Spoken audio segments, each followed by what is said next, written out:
channel Ngulik Horor.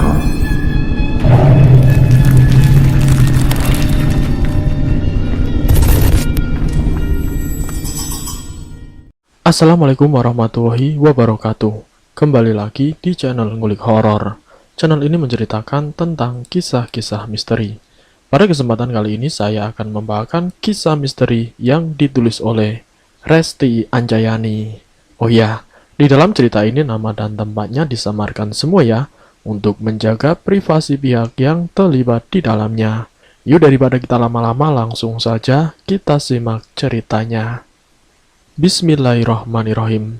Kali ini saya akan membawakan kisah misteri yang berjudul Ditumbalkan Majikan. Nama lengkap Ayu Lestari, umurnya 21 tahun, tinggal di Desa Sukaresmi, Kota Bandung. Lahirnya pada hari malam Jumat. Apa itu benar? Tanya seorang pria yang berdiri di hadapanku. Pria itu terlihat sangat gagah memakai jas, dasi, jam tangan, dan sepatu. Penampilannya mencerminkan bahwa dia adalah orang yang kaya, pikirku. Benar, Pak, jawabku singkat. Dia menatap tajam ke arahku, seperti memperhatikanku dari ujung rambut hingga ujung kaki. Apa kamu sudah tahu syaratnya jika kamu ingin bekerja di rumah saya? Baiklah, saya jelaskan di sini. Kamu akan saya kontrak bekerja di rumah saya selama 1 tahun, dan saya akan membayarmu dengan gaji yang lumayan besar, tapi dengan syarat, selama bekerja, kamu tidak boleh pulang ke rumahmu atau pulang kampung, ujar pria itu. Aku terdiam sejenak memikirkan apa yang harus aku lakukan. Selama 1 tahun kamu akan dibayar 50 juta, dengan 25 juta dibayar awal, sisanya nanti kalau kamu sudah bekerja. Pria itu melanjutkan penjelasannya. Aku pun sedikit terkejut mendengar pernyataannya. 50 juta, uang sebanyak itu. Terus terang saja aku tidak punya pilihan lain selain bekerja sebagai pembantu di usiaku yang bisa terbilang cukup masih muda. Karena pendidikanku hanya sampai tamat SMP saja. Akhirnya aku mendaftarkan diri ke sebuah yayasan untuk bekerja sebagai asisten rumah tangga. Setelah mendengar nominal yang pria itu sebutkan, tanpa pikir panjang lagi, aku menyetujui syaratnya itu. Toh kapan lagi aku mendapatkan uang sebanyak itu? Hanya bekerja sebagai pembantu. Apalagi aku sangat membutuhkan uang itu untuk membayar hutang kedua orang tuaku. Maaf Pak, tapi pekerjaan saya halal kan? Tanyaku dengan ragu-ragu. Bagaimanapun orang tuaku mendidikku dengan agama yang cukup kuat. Kamu kan bekerja sebagai asisten rumah tangga, ya jelas itu halal, jawab pria itu dengan tersenyum kecut. Aku pun kemudian menerima tawarannya, dan setelah menandatangani kontrak, hari ini aku akan dibawa rumah tempat aku bekerja nanti. Selain aku, ternyata ada 5 orang lainnya, 3 orang wanita dan 2 orang laki-laki. Mereka semua rata-rata berumur masih cukup muda. Kami berenam pun naik sebuah mobil. Pria itu menyetirnya. Ternyata kami dibawa ke sebuah kota di Jawa Tengah. Setelah beberapa jam perjalanan, kami tiba di sebuah jalan yang sepi. Banyak pepohonan di sana, banyak monyet bergelantungan seperti menyambut kedatangan kami. Aku sedikit ngeri sebenarnya akan dibawa kemana kami. Kulihat ke arah kaca jendela mobil, di luar terlihat ada kakek-kakek membawa tongkat. Aku terus melihatnya, kenapa ada kakek-kakek di tempat seperti ini. Tapi dalam hitungan detik kakek itu seketika menghilang. Aku mengucuk mataku, apa aku salah lihat? Perjalanan pun terasa begitu sangat lama, namun hatiku begitu tidak tenang. Singkatnya tibalah kami di gerbang rumah megah yang dikelilingi pagar beton tinggi, dan di sekitarnya banyak pepohonan yang tumbuh. Mobil itu masuk dan gerbangnya dibuka oleh laki-laki parubaya. Kami pun tiba di depan rumahnya. Mataku begitu takjub melihat rumah begitu mewah. Lalu kemudian kami semua turun dari mobil. Di sana kami disambut oleh laki-laki parubaya dan seorang ibu-ibu. "Kenalkan, ini Pak Sugito. Panggil saja Mbah, dan ini Ibu Rukmini, atau panggil saja Mbok. Mereka akan menjelaskan pekerjaan kalian apa saja. Saya akan pergi, saya ada urusan. Kalau ada yang ingin ditanyakan, tanyakan saja pada mereka," kata laki-laki itu. Lalu kemudian pemilik rumah itu pergi begitu saja menaiki mobil. Kami pun kemudian dibawa masuk ke dalam rumah. Rumah ini sungguh sangat mewah. Di sana banyak guci-gucinya, lukisan-lukisan, dan juga patung binatang. Tapi semua itu membuatku merinding seketika, karena aku teringat pada sebuah hadis Bukhari Muslim yang menyebutkan bahwa malaikat tidak akan masuk ke dalam rumah yang di dalamnya ada patungnya. Rumah ini terdiri dari 3 lantai tapi sangat sepi. Mungkin saja penghuni rumah ini sedang tidak ada di rumah, pikirku. Mbah Mugo membawa sebuah catatan, mungkin itu adalah catatan biodata kami berenam. Lalu kemudian dia pun membacanya. "Andri, kamu bekerja sebagai satpam di rumah ini, dan Tio bekerja sebagai supir," kata Mbak Gito. Lalu Andri dan Tio pun mengangguk. "Yeni, kamu bekerja sebagai pengasuh Dava yang masih bayi. Siti bekerja sebagai tukang beres-beres rumah. Dan Ayu Lestari, kamu bekerja sebagai asisten Bu Rima. Nanti akan ada 2 orang lagi yang akan membantu kalian bekerja. Mereka sekarang sedang jemput Pak Heri. Apa ada yang ingin kalian tanyakan?" tanya Mbak Gito. Kami pun hanya diam dan saling memandang. "Sekarang kalian istirahat dulu. Nanti pukul 8 malam kalian akan lebih jelas mengetahui pekerjaan kalian." Lalu kemudian kami semua diantar ke tempat tidur untuk beristirahat dulu. Tempat tidur kami semua terpisah tapi berdempetan. Aku masuk ke tempat tidur dan membaringkan tubuhku. Entah kenapa aku merasa gelisah, seperti akan terjadi sesuatu buruk. Waktu sudah menunjukkan pukul 8 malam. Aku pun bersiap-siap. Ternyata di luar sudah ada 2 orang lagi. Dia adalah Rina, bekerja sebagai tukang masak, dan Putri yang akan menjaga Eyang Lasmi. Rumah sebesar ini memang pantaslah banyak pembantunya, pikirku. "Bu Rima itu siapa, Mbok?" tanyaku ketika kulihat Mbok Rukmini lewat. "Bu Rima adalah pemilik rumah ini. Dia adalah istrinya Pak Heri. Nanti malam dia akan kesini," jawab Mbok Rukmini. Malam sudah tiba, kami berdiri berderet untuk diperkenalkan kepada Bu Rima, pemilik rumah ini. Kulihat wanita cantik berdiri di hadapanku. Umurnya memang sudah dewasa, tapi kecantikannya membuat siapa saja yang memandangnya pasti terpesona. Bu Rima menatap kami satu persatu dan membawa catatan yang dipegang Mbah Gito tadi. Namun tiba-tiba saja ada seorang laki-laki tampan putih, umurnya pun masih muda. Kukira sekitar 26 tahunan. Dia menatap kami dan melengos pergi seperti tidak senang dengan kedatangan kami. "Itu anak saya, namanya Aldo," kata Bu Rima. Setelah Bu Rima selesai menjelaskan apa saja pekerjaan yang harus dilakukan, kami pun kemudian dipersilakan untuk istirahat. Aku melihat jam sudah menunjukkan pukul 11 malam. Namun aku hanya berguling ke kanan dan ke kiri. Aku tidak bisa memejamkan mataku. Malam begitu sunyi dan sepi, apa semua orang sudah tertidur. Aku pun kemudian mencoba untuk memejamkan mata. Namun tiba-tiba aku mendengar suara langkah kaki menuju kamarku. "Ayu, bangun!" Terdengar suara orang di luar memanggilku. Aku membuka pintu, ternyata dia adalah Yeni. Aku mengenalnya saat tadi sebelum masuk ke kamar sempat berkenalan dan berbincang-bincang. "Ada apa, Yen?" tanyaku. "Aku tidak bisa tidur. Boleh tidak aku tidur di sini sama kamu?" pinta Yeni. Aku pun membiarkan Yeni masuk dan tidur denganku.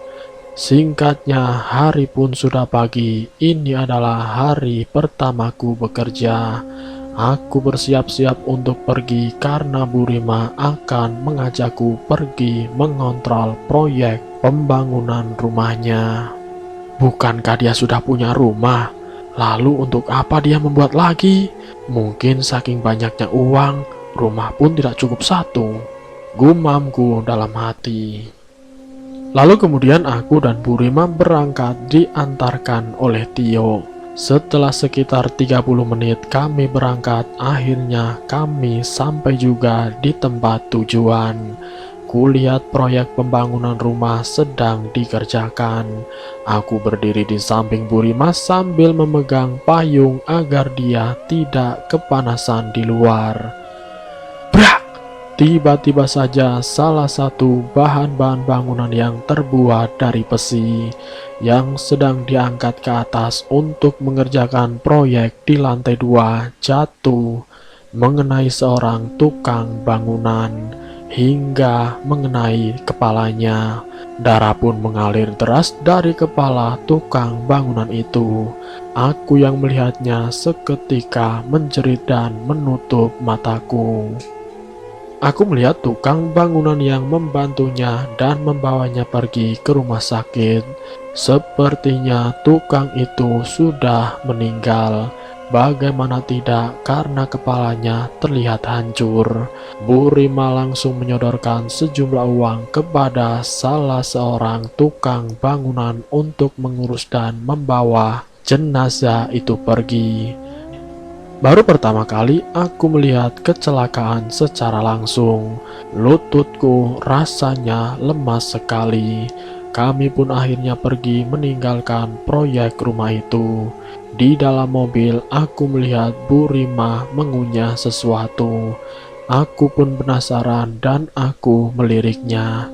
Betapa terkejutnya aku, ternyata Bu Rima memakan bunga kantil. Bukankah orang yang memakan bunga itu biasanya orang yang bersekutu dengan setan? Aku penasaran dan ingin menanyakannya, tapi aku tidak berani.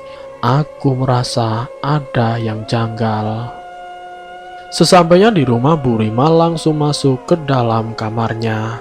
Aku yang bingung harus mengerjakan apa, akhirnya aku membantu Siti yang sedang beres-beres rumah. Aku melihat Yeni sedang menggendong Dava dan Putri yang sedang mendorong kursi roda untuk membawa Eyang jalan-jalan di taman depan rumah. Aku melihat Mbok Rukmini sedang membersihkan taman depan rumah. Aku pun menghampirinya untuk menanyakan beberapa hal. Mbok sudah berapa lama kerja di sini, Mbok? Tanyaku kepada Mbok Rukmini. Saya bekerja di sini sudah 10 tahun, Ayu.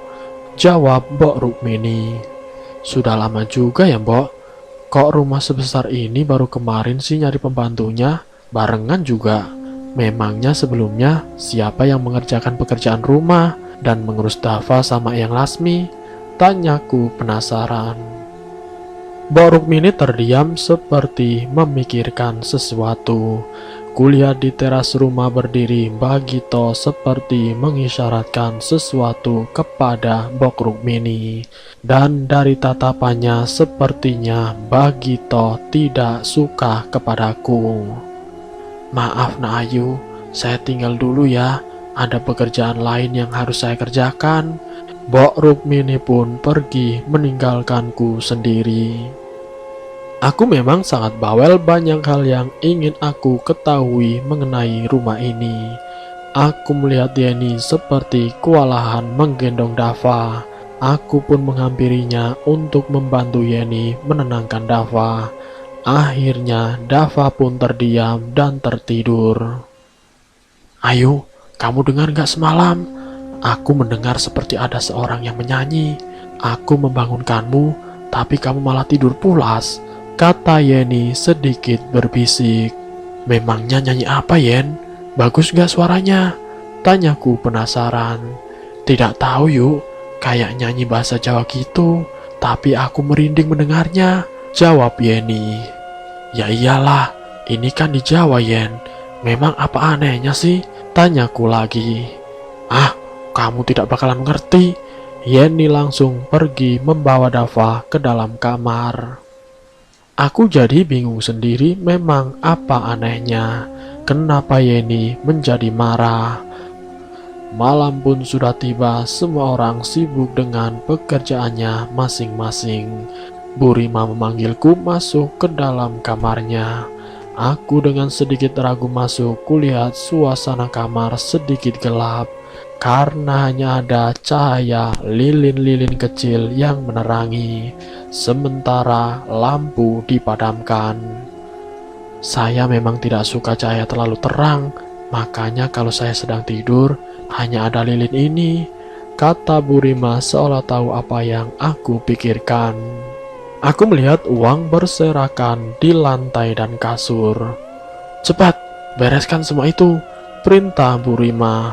Aku hanya menuruti dan tidak berani bertanya meskipun banyak pertanyaan yang ingin aku tanyakan. Baru kali ini aku melihat uang sebanyak ini secara langsung. Kira-kira sekitar 1 tas penuh ketika aku rapikan. Tapi aku tidak tahu pasti jumlahnya. Wajarlah dia orang kaya, makanya uangnya sampai berserakan. Setelah selesai merapikan uang Bu Rima, aku langsung masuk ke dalam kamar untuk beristirahat. Jam pun sudah menunjukkan pukul 10 malam. Aku rasa semua orang sudah tidur karena pintu kamar mereka tertutup rapat-rapat. Ketika aku merebahkan tubuhku di atas kasur, tiba-tiba saja Yeni masuk ke dalam kamarku. Wajahnya pucat tanpa berkata apa-apa. Dia langsung tidur di sampingku. Mungkin dia masih kesal karena bercandaanku tadi siang. Aku pun terlelap tidur. Teng teng teng teng, suara jam dinding besar terpasang di ruang tamu berbunyi, menandakan bahwa ini pukul 12 malam. Memang di rumah ini sangat antik.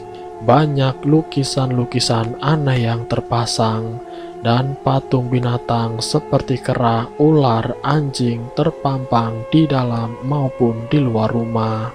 Mungkin majikanku mempunyai jiwa seni yang tinggi, meskipun terkadang aku merasa semua lukisan dan patung itu seolah mempunyai nyawa dan selalu memperhatikan gerak-gerik kami. Aku yang merasa haus pergi menuju dapur untuk mengambil minum karena aku lupa tadi tidak membawa segelas air ke dalam kamar.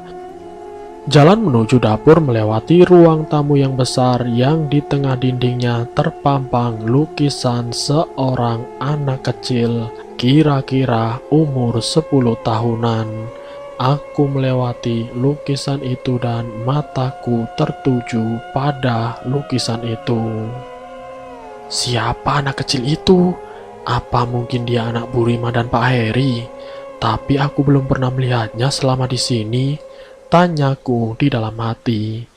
Aku pun terus saja memperhatikan lukisan itu. Lalu kemudian, aku menjerit seketika karena kaget melihat lukisan itu mengeluarkan air mata darah. Aku pun langsung menutup mataku dan tersungkur jatuh. "Hei, kamu kenapa?" Tiba-tiba saja ada suara seorang laki-laki bertanya kepadaku. Ketika aku melihat, ternyata dia adalah Den Aldo, anaknya Bu Rima. "Tidak apa-apa, Den. tadi saya tidak sengaja terpleset, kataku berbohong. Aku melirik lukisan itu dan ternyata lukisan itu kembali ke semula yang rapi, tidak mengeluarkan apapun. Dan Aldo yang sepertinya memperhatikanku langsung berkata, "Kamu ngapain keluyuran keluar kamar tengah malam begini? Cepat, masuk ke dalam kamarmu," perintah Aldo yang sedikit ketus. Aku pun langsung pergi menuju kamar. Rasa haus yang tadinya terasa pun aku tahan, biar besok pagi saja aku minumnya. Ketika aku masuk ke dalam kamar, Yeni yang tadinya tidur di sampingku sekarang sudah tidak ada. Mungkin dia sudah pindah ke kamarnya lagi. Aku pun jadi tidak bisa tidur setelah kejadian tadi, karena aku yakin tidak salah melihat siapa anak kecil itu dan kenapa dia menangis darah. Begitu banyak pertanyaan di dalam benakku. Hari ini adalah hari Jumat Pon. Aku dan Tio diajak menemani Bu Rima berziarah ke Gunung Kemukus di Kabupaten Sragen. Setibanya di sana, Bu Rima berziarah ke makam Pangeran Samudro. Kemudian dia melakukan mandi kembang di Sendang Ontrowulan. Aku dan Tio disuruhnya menunggu di mobil. Entah apa yang dilakukan Bu Rima selanjutnya. "Ayo, kamu merasa ada yang aneh tidak dengan Bu Rima?" tanya Tio di dalam mobil. "Iya Tio, tapi aku belum tahu pasti," jawabku. "Jujur saja ya Yu, aku merasa takut bekerja di sini," kata Tio. Aku hanya diam karena mau bagaimana lagi, kita sudah dikontrak untuk bekerja selama 1 tahun dan tidak bisa sembarangan berhenti. Setelah menunggu beberapa jam, Bu Rima akhirnya selesai dan kami pun pulang ke rumah. Sesampainya di rumah, seperti biasa, Bu Rima pergi ke kamarnya. Selama beberapa hari di sini aku belum melihat Pak Heri lagi. Mungkin dia bekerja di luar kota. Ketika aku mau pergi ke kamar, aku berpesan dengan Yeni yang sedang menggendong Dava. Aku jadi teringat semalam Yeni pergi dari kamarku ketika aku mengambil air minum. "Yen, kok kamu semalam pindah sih dari kamarku?" tanyaku kepada Yeni. "Pindah bagaimana yuk? Aku kan semalam tidur di kamar Dava," kata Yeni. "Kamu kan semalam tidur bersamaku, tapi ketika tengah malam aku mau mengambil air minum, kamu sudah tidak ada di kamarku," ujarku setengah tidak percaya. "Tidak yuk, semalam aku tidur bersama Dava. Kalau aku tidur bareng kamu, lalu yang jagain Dava siapa?" Dek, lalu yang semalam tidur bersamaku adalah siapa? "Yuk, jangan-jangan yang tidur sama kamu semalam itu setan lagi. Aku jadi takut yuk," kata Yeni bergidik ngeri. "Setan apa maksud kamu? Tidak ada yang namanya setan di sini," kata Mbak Gito yang tiba-tiba berdiri di belakang kami. Mbah, enggak kok, kami cuma bercanda," kataku mengalihkan pembicaraan. Lalu kemudian Mbak Gito pun pergi meninggalkan kami. Lalu kemudian aku dan Yeni pun pergi ke taman depan rumah. Seperti biasa, kulihat Mbok Rukmini sedang membersihkan taman. Aku menghampirinya untuk menanyakan lukisan anak kecil yang ada di ruang tamu. Pasti Mbok Rukmini tahu karena dia sudah lama bekerja di sini. "Mbok, apakah saya boleh tanya?" tanyaku. "Boleh. Mau bertanya apa nak Ayu?" jawabnya. "Mbok tahu tidak lukisan anak kecil yang ada di ruang tamu? Dia siapa ya Mbok? Apa dia anak Bu Rima dan Pak Heri?" tanyaku penasaran. "Iya nak Ayu, itu anak Bu Rima dan Pak Heri, tapi sudah meninggal," kata Mbok Rukmini. "Oh," kataku dengan singkat. "Tapi kenapa ya? Semalam aku melihat lukisan anak kecil itu menangis," tanyaku di dalam hati. Malam pun sudah tiba, kami semua bersiap untuk beristirahat. Tapi tiba-tiba kami semua dipanggil oleh Bu Rima. Ternyata Pak Heri datang membawakan kami makanan yang banyak. Kami makan dengan lahap, lalu setelah itu kami pun beristirahat. Hari sudah pagi, ku dengar di luar banyak orang yang berbicara dan sangat berisik. Aku pun keluar kamar untuk mencari tahu. Kulihat semua pembantu di rumah ini sedang menangis di depan kamar Rina, tukang masak di rumah ini. "Siti, ada apa? Kenapa semua menangis?" tanyaku keheranan. "Itu yuk, Rina meninggal tadi malam," kata Siti sambil menangis. "Apa?" Aku benar-benar tidak percaya karena kemarin malam Rina terlihat baik-baik saja. Aku langsung masuk ke kamar Rina untuk melihat kondisinya. Betapa terkejutnya aku, kulihat tubuh Rina sudah terpujur kaku dan membiru. Beberapa saat kemudian ada beberapa orang laki-laki datang. Entah siapa mereka membawa mayat Rina keluar rumah ini. Kami semua berbincang membicarakan kematian Rina yang terkesan mendadak. Sebenarnya apa yang menyebabkan Rina meninggal? "Kalian tenang saja, semuanya akan baik-baik saja," kata Mbak Gito. "Sebenarnya Rina meninggal karena apa, Mbak?" tanyaku memberanikan diri. "Rina meninggal karena serangan jantung," kata Mbak Gito. "Hah? Apa benar Rina meninggal karena serangan jantung? Lalu kemana mereka membawa jenazah Rina?" tanyaku dalam hati. "Sekarang kalian semua bubar dan bekerja seperti biasa untuk memasak makanan di rumah ini. Biar Mbok Rukmini dulu yang menggantikan," kata Mbak Gito. Kami semua bubar dan kembali bekerja seperti biasa. "Ayu, kamu yakin gak Rina meninggal karena serangan jantung?" tanya Yeni kepadaku. "Entahlah Yen, aku tidak tahu," jawabku kebingungan. Memang dari awal bekerja hanya aku dan Yeni serta Tio yang merasa ada yang janggal dengan rumah ini.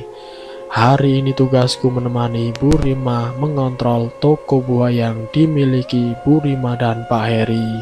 Toko Bu Rima sangat ramai sekali pembeli di antara toko yang lain yang berdekatan. Hanya toko Bu Rima lah yang banyak pembelinya. Bu Rima menyemprotkan air ke halaman toko, padahal kulihat tanah tidak berdebu karena hari sudah sore. "Ayo, kamu beli buah di toko itu," perintah Bu Rima menunjukkan toko buah yang ada di depan tokonya. "Loh, di sini kan banyak buah juga, Bu," kataku heran. "Kamu jangan banyak ngomong, turuti saja perkataan saya. Ingat, kamu sudah saya bayar," kata Bu Rima. Aku pun menyesal karena aku membuat Bu Rima marah. Tapi aku merasa aneh kenapa dia menyuruhku membeli buah di tempat lain. Tanpa bicara lagi, aku pun langsung menurutinya. "Kenapa buah kita cepat busuk ya, Pak? Padahal baru saja kemarin kita memasoknya," ujar penjual buah itu. "Tidak tahu, Bu. Bapak juga merasa aneh," jawab lelakinya. Tanpa sengaja aku mendengar percakapan pemilik toko. Aku pun masuk ke dalam toko dan membeli beberapa kilo buah.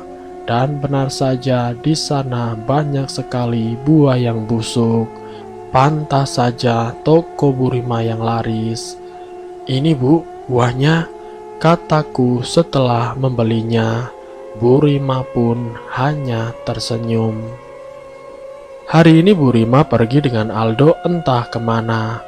Aku yang tidak ada tugas berinisiatif untuk berkeliling rumah ini. Rumah ini sangat besar, jadi aku belum tahu seluk-beluknya. Karena keingintahuanku, aku pun langsung menelusuri setiap inci dari rumah ini. "Kamu mau kemana yuk?" tanya Puri yang sedang menyuapi Eyang Laksmi. Ini aku mau jalan-jalan saja di sekitar rumah, Pur. Soalnya bosan, dari tadi diam terus," Kataku mengalihkan. Aku pun mulai menelusuri di sekitar lantai 2. Karena lantai 1 aku sering melewatinya. Aku pun perlahan menaiki tangga. Aku melihat di lantai 2 tidak ada yang aneh. Hanya ada banyak kamar yang tertutup rapat dan bersambung. Apakah di lantai 2 Ayu melihat sesuatu yang ganjil? Nanti saya akan lanjutkan ke bagian yang berikutnya. Jadi untuk kalian tetap stay di channel ini. Wassalamualaikum warahmatullahi wabarakatuh.